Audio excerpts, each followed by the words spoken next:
Доброе утро, 7 февраля, 11 часов утра.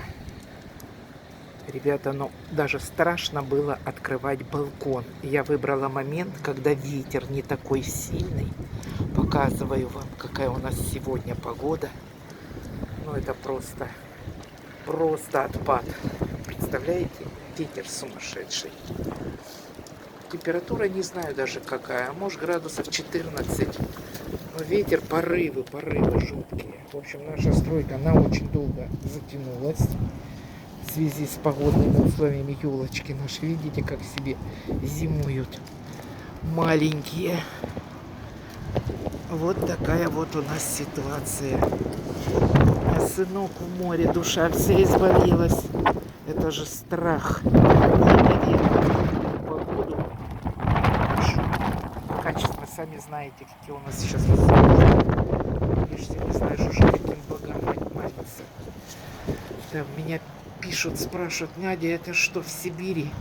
Нет, это не в Сибири, это Хабаровский край, Советская гавань, город. Рядом у нас порт Ванино, переправа на Сахалин. Ну, у нас такая погода зимой. Частенько, конечно.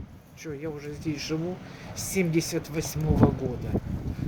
Ну, до этого в Хабаровске училась, а жила на Колыме. Так что погода для меня — это моя стихия.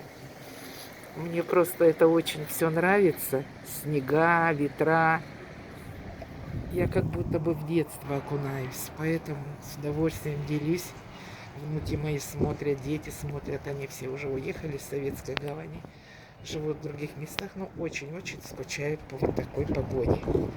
Потому что в детстве с лопаточками, в шубах, в шапочках, в валеночках.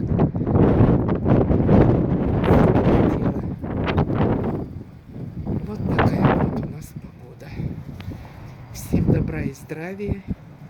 Сегодня, конечно, народу мало. Молодцы. В основном сидят дома и на работе, мало перемещаются. Ну, зачем рисковать?